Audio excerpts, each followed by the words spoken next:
What if I told you that the most important number in your studio business probably is not your monthly revenue, your class utilization, or even your client retention rate? Because for most studio owners, there's one number that they're not thinking about and not talking about until it's usually too late. You spent years building your studio, teaching classes, building community, working longer hours than you ever thought you needed to, and pouring your heart into creating something truly meaningful. But have you ever stopped and asked yourself, what am I actually building? Is it a business that depends entirely on me, or is it an asset with real value? Well, today I'm sitting down with someone who lives in that world every single day. Mitch McGinley is the only business broker and exit planning advisor focused exclusively on yoga, Pilates, and boutique fitness studios. He's helped studio owners to buy and sell and think differently about the businesses that they've built. And this conversation might completely change the way that you look at growth. Well, hi there, I'm Seran Glanfield. I'm a business and marketing strategist just for boutique fitness studio owners like you. If you're ready to be inspired and make a bigger impact, you're in the right place. All you need are a few key strategies, the right mindset, and some support along the way. Join me as I share the real-life insights that will help you grow a sustainable and profitable studio. This is the Pilates Business Podcast.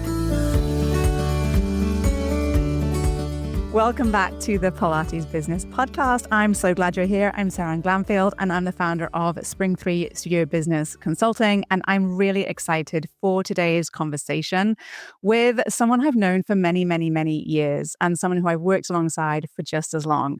And we're diving into a topic that I honestly think that we don't spend enough time thinking about. As studio owners, you're usually focused on what's right in front of you. And I get it, because when you own a business, when you own a studio, there is always something that is demanding your attention. Sometimes it can feel like you're running at full speed just to keep everything moving. But there's a bigger question often sitting underneath all of that. And that is, what are you actually building and where are you heading with your business? Because for so many people that I speak to, and if you're listening right now, you've built a beautiful studio space, a beautiful community, but maybe the business only works because you're in it teaching 18, 20, 30, 40 classes a week, answering all the emails, solving every problem, and making every single decision. And then you haven't just built a business. You may have built yourself a job. And that can feel a little bit uncomfortable to hear. I'm not comfortable saying it to you, but I think it's a conversation that we have to have, because whether you ever plan to sell your studio or not, understanding what creates the value inside of your business might change the way that you lead your business forward from here today. It'll probably change how you think about systems, how you think about your team, how you think about leadership. So we're going to zoom out and have that conversation today. I'm joined by Mitch McGinley. He's a business broker, exit planning advisor, and founder of Boutique Fitness Broker. They are the only brokerage focused exclusively on yoga and Pilates studios. I have worked with Mitch, and he has worked with many of my studio owners that I have gotten to work with and have thoroughly enjoyed doing so. So back in 2012, Mitch and his wife bought their favorite yoga studio, and then went on to sell it for 5 times what they originally paid. And then since then, he's gone on to close more than 70 transactions, totaling over $30 million in boutique fitness businesses. So Mitch, welcome. I'm so glad you're here. Really excited to have you back for the 3rd time. I feel so lucky. And honestly, just listening to you do that intro, I forgot that I was here and I thought I was just listening to your podcast. Well, we need to dive into some questions then, because there's so much that we have to talk about today. So much. I always think it's worthwhile kind of just picking your brain and what you're seeing right now in the industry. But before we do that, let's talk a little bit about exit strategies and the buying and selling of boutique fitness studios. And I know that for so many studio owners who are in this industry, especially in today's industry, there are some folks who are coming into this space and have, the exit of of their business, and selling it is not on the horizon for them, not in their sort of awareness even. Often they're in that space where they are simply trying to build a viable business. And then we have folks who have been building their businesses for years and enjoy it, and they can't think about what their life might be without it. And then we've got some people who are sort of thinking about, oh, what does it look like and how does that work? So why don't you tell us exactly what it takes and what it means to make a business saleable and to make that sale happen? Let's start with the first group. To everybody who's new to the industry and jumping in, welcome. We're so glad you're here. I think it's really neat that we can speak to our personal experience in this industry as owners and teachers and all of the things that we've done. That's been the most rewarding thing we've ever done in our lives. And so to everybody who's new in the industry and or new to your program and your podcast, I'm really excited that they're here. And I'm excited that I can share this information with those people who are at that stage, because, I've only been doing this for 6 or 7 years. And so it's almost like the first cohort that I'm getting to kind of help from the start. And that's really exciting. And the more people that know this stuff from the start, it's not complicated. It's not anything you need to work on all the time. It's just something that, kind of simmers in the back of your mind. So, for all of those people, don't stress about this stuff. You don't need to not be teaching classes yet. We see how hard everybody's working teaching 18 classes a week. And when you start, I think that's kind of what you have to do. But for the folks who are grounded and, stable in their businesses and haven't really ever thought about exiting, it's a good thing to think about, and I don't think anybody gets into this business because they're looking to get rich. It's everyone gets into this because they're passionate about providing this service and helping people lead happier, healthier lives. And so it feels counterintuitive to think about getting paid a bunch of money to sell your business. Like, all of that just usually doesn't really resonate. But the reality is that you're creating something that has real transferable value. And instead of it being a taboo conversation, it should actually be something that we collectively planned for, so that you can take care of your staff and take care of your community in the sale. And then for the last group, for the people who have been here for a while and they see all the people rushing in and they get worried about it, and they're like, maybe now is the time that I should actually really focus on this. Let's talk about it, because it's the sooner that we talk about it, the better it will all feel. And so I'm here to help with everybody. Yeah. We've had having coached so many studios over the years and having done this for a while, you hit the people everyone is at different stages. And I think that when you have been teaching for a long time and you've kind of felt like you have achieved all that you wanted to achieve and perhaps entering a different stage of life, that's when most people kind of say to me, what does it look like to sell? How does that work? And they have this sort of, just not that it's imminent or that it's, happening tomorrow, but they'll, we talk about it a lot inside of Thrive, but it's often that people are thinking a couple of years ahead. Is that the right time? Is that too far out? What would you say?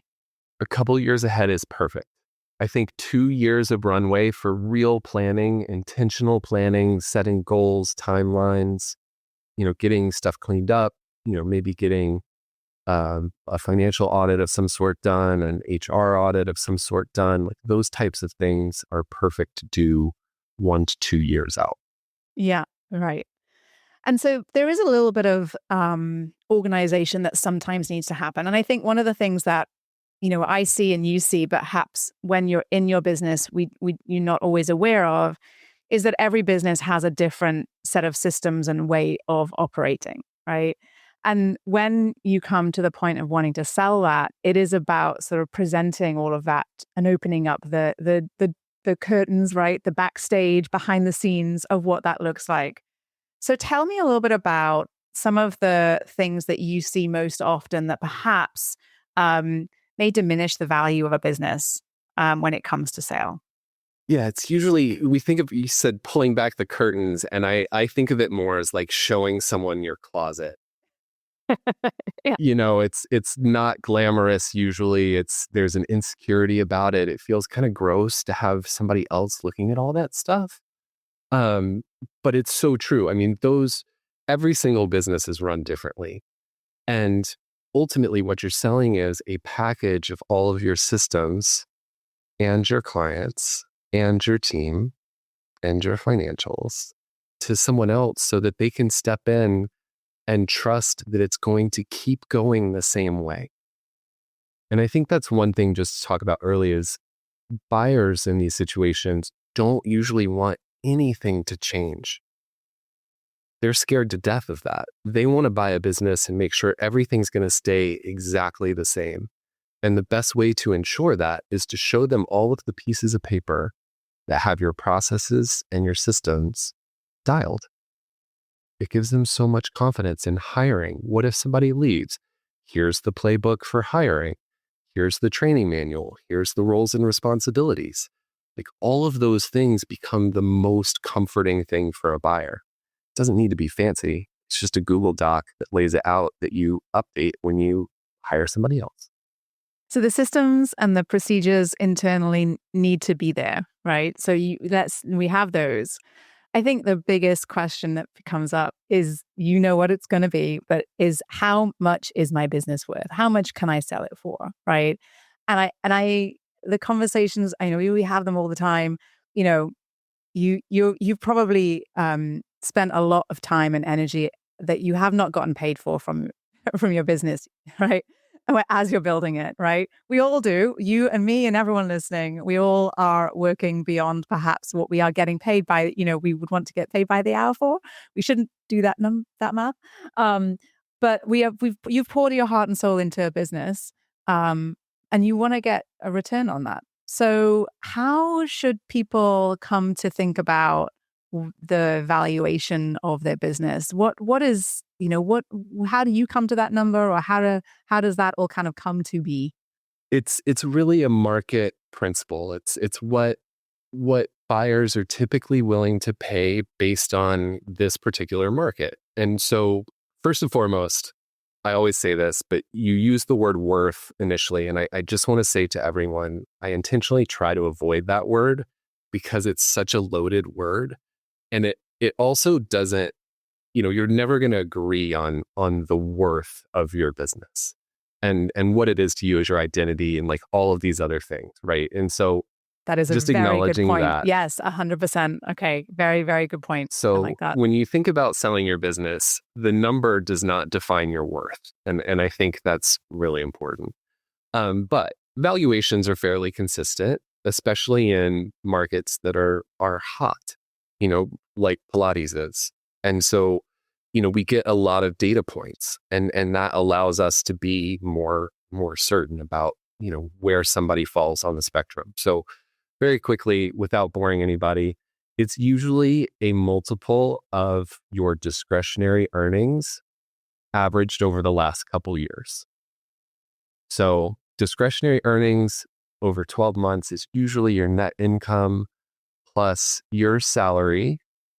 If your salary is accurate and you're not filling an operational role, it's an important asterisk, plus any discretionary expenses like meals, travel, continuing education, car. Those are the most common ones. So we add those back because that's money that you're really making and just writing off through your business. And then we multiply that by a multiple that is usually somewhere between 2 and 4.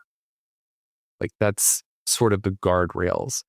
And I know everybody wants the 4 end of that range. Yep. It's but that's really for top tier multi-unit businesses. And there's nothing wrong with getting a 2x multiple in the sale of your business. And that's really important to say too. That should be 2 years of money for you to not work and figure out what you want to do next. Yeah.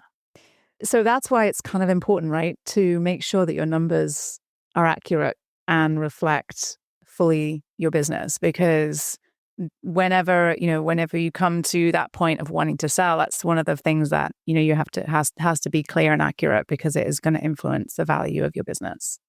Tremendously. And if you find a mistake in your accounting and that's discovered during due diligence, it's a huge setback. And then you have to renegotiate the price. And that's a terrible position to be in as a seller. You don't want to be in that position. You don't want surprises coming out.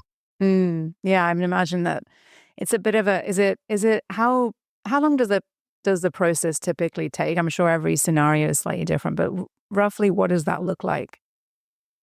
6 to 9 months from start to finish. And usually it starts as 2 months of advertising and getting inquiries and answering all kinds of questions about KPIs and staff and owner role. And then, the seller starts to meet a handful of the best candidates and they start forming opinions about which one they want it to be. And then the offers come in, and then you negotiate with everybody and kind of play them off of each other to get the best buyer at the best price at the best terms. And so that whole part usually takes 3 to 4 months. Then escrow starts. So like at that point you have a deal and it's okay, now we need to close this deal. And that part usually takes 3 months also. And that's the really painful part, because as a seller, you're ready to go. You think you've finally agreed to this price and you held your breath and said, okay. And then all of a sudden due diligence starts. And that's when buyer's attorney and whomever else are combing through the floor of your closet for whatever they can find and asking you a bunch of pointed questions about it. Like, why is that folded that way? Or why, it's uncomfortable. And if something comes up during that time, it's really painful. And so that's sort of, at that point, we've got lenders, landlords that we're getting lease assignments for. Buyer and seller are working on the purchase agreement with their attorneys. Attorneys introduce a whole host of new problems to the situation always, no matter what. And then landlords usually do too. And then the third group to cause problems most of the time is lenders. And so it's working through those problems with the buyer and the seller, stay positive and keep the eye on the prize and get through those 3 months of torture. Yeah. It's a process, right? I think that it's a process. And you wrote a book about it, which is just released. Is that right? It's this week? Depends on when you air this. Just been released. Yes. Friday technically is the release date, but in all of the shenanigans about me trying to line up the release date with the ebook and the print and everything else, the print copy is now available. Amazing. So, congratulations. Thank you. Friday is the day after tomorrow is my birthday and the release date of the book. Oh, wow. Well, congratulations on all accounts. That's a huge accomplishment. Tell us a little bit about why you wrote the book and what you're sharing in it. I wrote the book because I want every studio owner to have this information. It's really that simple. I'm not trying to make money with this book. I just want people to know this stuff because it really will make a difference in the rest of your ownership of your business, and then obviously the transition to whatever's after that. And so I basically took all the lessons that I've learned in the last 6 years and tried to put it into an enjoyable, readable storytelling of what to do and what not to do. It was really fun. I set this goal a couple years ago to write a book. I've got stories for days and a lot of it's traumatic, it's unfortunately, and I tried not to make the book Debbie Downer, but there's a lot of trauma in these stories. And so I know studio owners, after all of the blood, sweat, and tears, will relate to a lot of the stories. And you're sharing all of the ins and outs of all the ups and downs, right, that can happen. And because there's a lot wrapped up in this. I think that we often sort of have these conversations and there's sort of, what if, or one day I'll sell, or maybe in a couple of years I'll sell. I think once you've poured your heart and soul into a business, the idea of walking away, it's a big change, right? It's not just about a financial transaction. for most people, especially in this industry, who have built relationships. I have to say, some of the questions I get asked is things like, when should I tell my team? And usually that's before they've even approached a broker or any, it's like, wait, slow down. It's okay. You don't have to tell anyone right now. But there's a lot invested in that business from not just a financial perspective, right? There's more to it than that. So it's a big deal. And I think that's, if there's one thing that I've received as feedback with the people that I've shared the book with so far, including you, that has meant the most to me, it's that the book really does tap into that emotional part of this transition, that it's not just a financial transaction, and that it really is about your identity as a seller and how to manage this massive life transition, because it's always because of people sell because of something bigger changing in their life. And it almost always has to do with kids or parents. And it's remarkable. I think we're at a very similar age where we relate to both of those things. And there's a funny trend of like people have start businesses when they have little babies, because they want to be entrepreneurs and be at home with their kids. And then by the time they get to high school, it's like, oh my God, I want to be at home for my next 4 years before they leave. And so that's just one like specific trend that it happens all the time. But yeah, I see it, feeling it, hear it. Yeah, for sure. Yeah. There's so much, I think, when you own your business, and especially a business like this, where, like I said, it is so relationship based, and there is so much about it that it is your identity. You're in it as a teacher, you're in it as an educator, you're a mentor to others, you're leading the business. You have a team around you who you usually you're close with. To then, there's a lot that you have to process emotionally that in order to let go and to move on as well. So there's a lot there, and I'm glad you cover it all in the book. I think it's an important conversation, to have, not just about the numbers, but also about all of those other pieces too. Well, those are the most important things in life, right? And there's even, I think one of the first chapters is about, if there's a disagreement with your partner, and that could be your business partner or your life partner. And, those can mean different things, but it's usually a conversation that starts at home that can be difficult to have at home. Absolutely. All right. So let's switch gears now. Tell us a little bit about when you, what you're seeing right now in the industry, right? So, as someone who's focused a lot on the Pilates space, you and I have had many conversations over the last couple of years about the growth in the industry, and you've worked with a lot of our members and my clients and so on. And so I'm curious to see hear from you. Tell us, what are you seeing specifically in the Pilates space? What have you seen, first of all? And then what are you kind of seeing right now when it comes to buying and selling? Is it expansion, acquisitions? What are you seeing in terms of deals and flows? It's an exciting time to be in Pilates. There's no doubt. And I feel very lucky that I'm here in time for this particular industry. Like I said, I've only been doing this for 6 or 7 years. And so it's like I kind of miss the Orange Theory that came last decade and Soul Cycle and those things. But, Pilates is been around for such a long time, and there are so many people who have different definitions of it. And, I see the discourse online and all of these things, but I'm in a really fun and unique position, as you are, where we just get to try and help everyone. And it's sort of agnostic in that sense. It's, we don't have to have a horse in this race. But Pilates businesses are doing very well on the whole.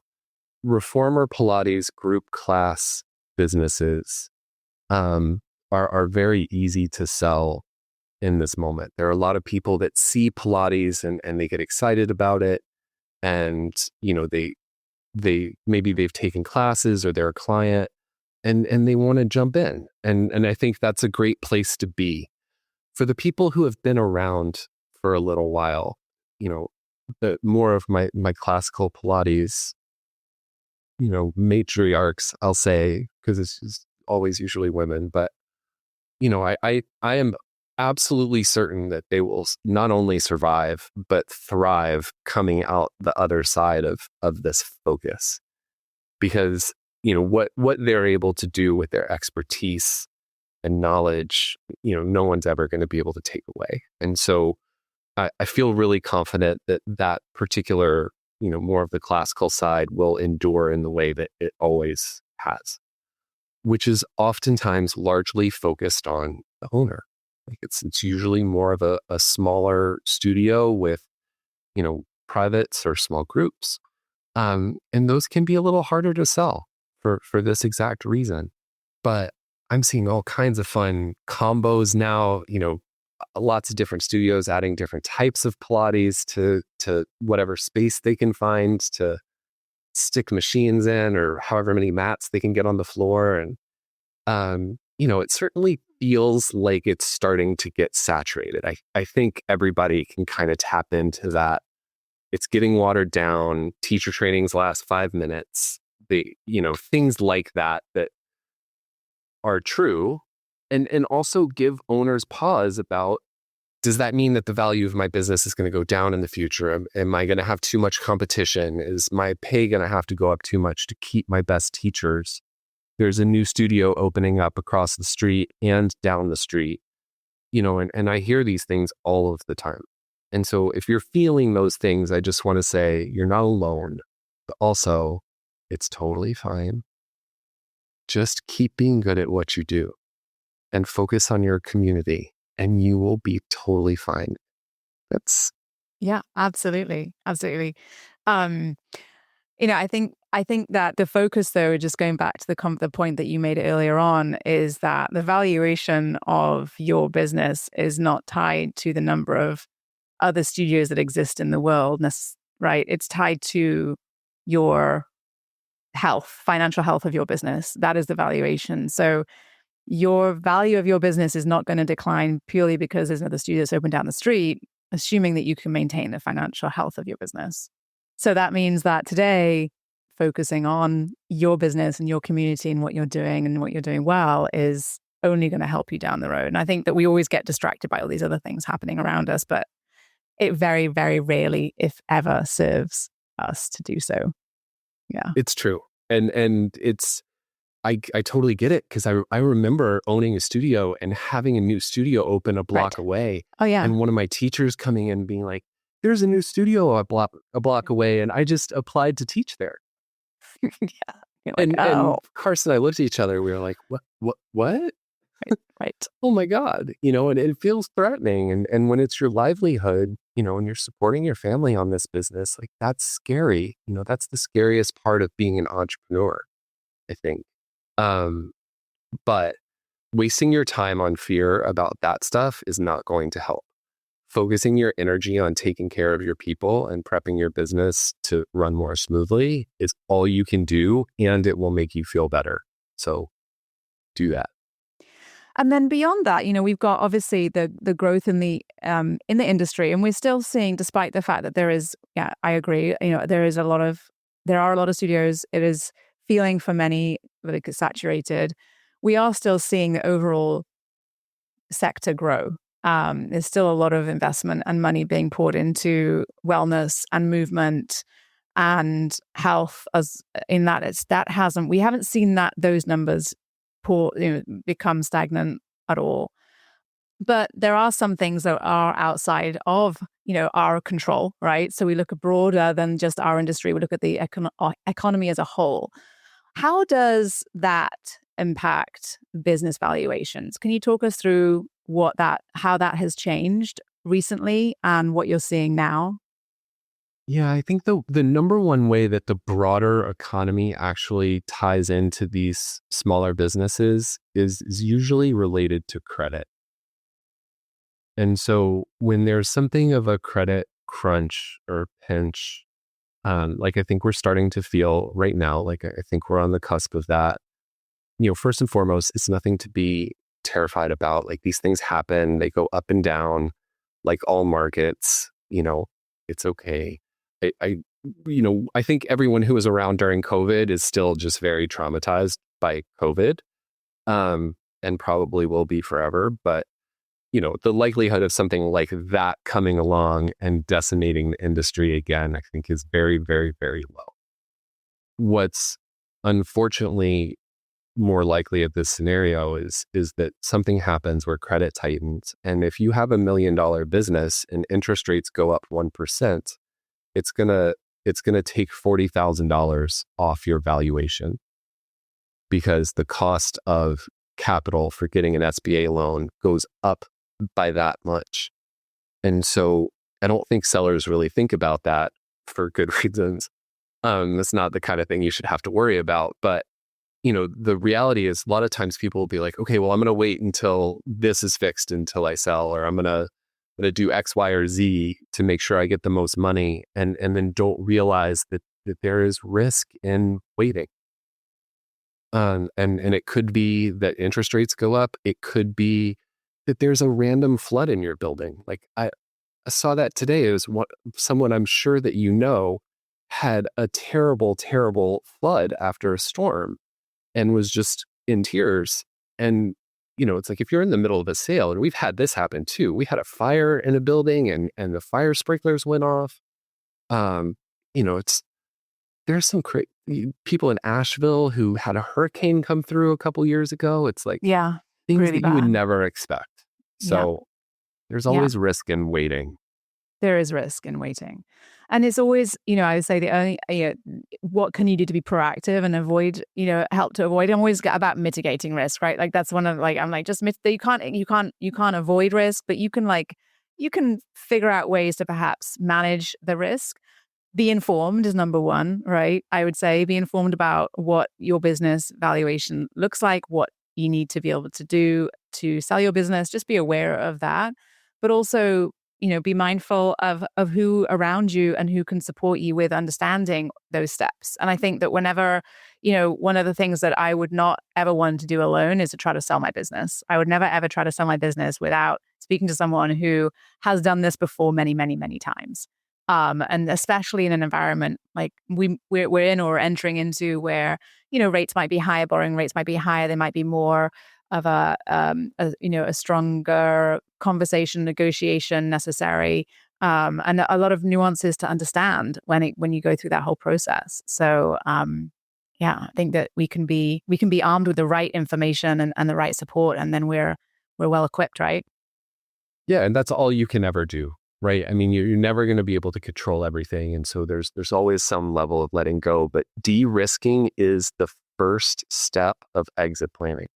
Yeah, I like that. I'm going to use that. It's the number one thing is making sure that you don't lose value between now and when you sell.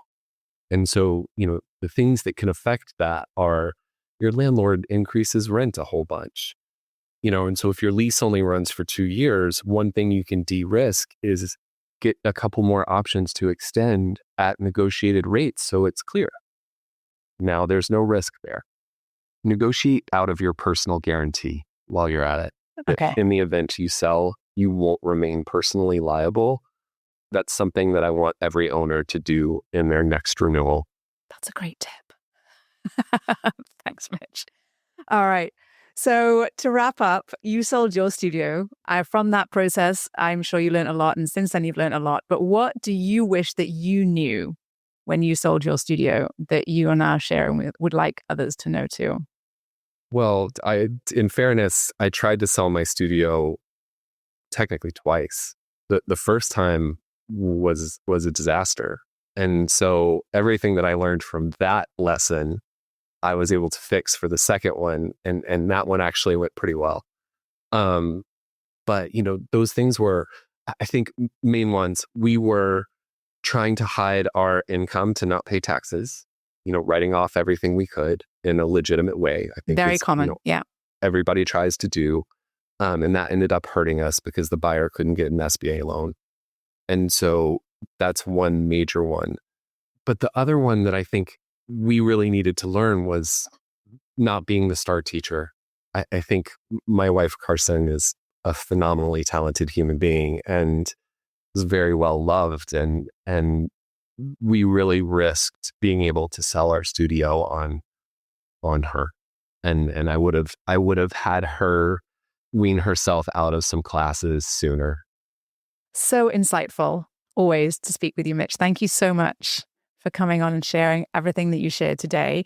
For those who are listening and who want to learn a bit more how they can about how they can work with you and where they can buy your new book, can you share all of the details? Yeah, so the book is called The Number Nobody Talks About, and it's available on bookshop.org if you're one of those people that wants to have it shipped to your local bookshop and hold the pieces of paper. It's also available on Amazon and Kindle. Fantastic. And where can people find you to chat with you all things exit strategy? You can find me at Boutique Fitness Brokers, and you can email me, Mitch at boutiquefitnessbroker, singular.com, and I'll respond personally. Excellent. Well, thanks so much again for coming on, Mitch. It's always so great to chat with you. Thank you so much for having me. I love being on with you. Of course. If this was a helpful and insightful episode for you, I'd love to for you to go to wherever you're listening to this and rate and review the podcast. It would mean a ton to me and help to get these valuable conversations, just like the one we just had, out there into our amazing community of teachers and studio owners, so that they can be supported and encouraged on their journey in our industry as well. Thank you all so much for listening. We'll be back next week. Did you love this episode and want more? Head to spring3.com and check out my free resources that will help you run a profitable and fulfilling studio business. And before you go, one last reminder, there is no one way to do what you do, only your way. So whatever it is that you want to do, create, or offer, you've got this. Thanks again for joining me today, and have a wonderful rest of your day.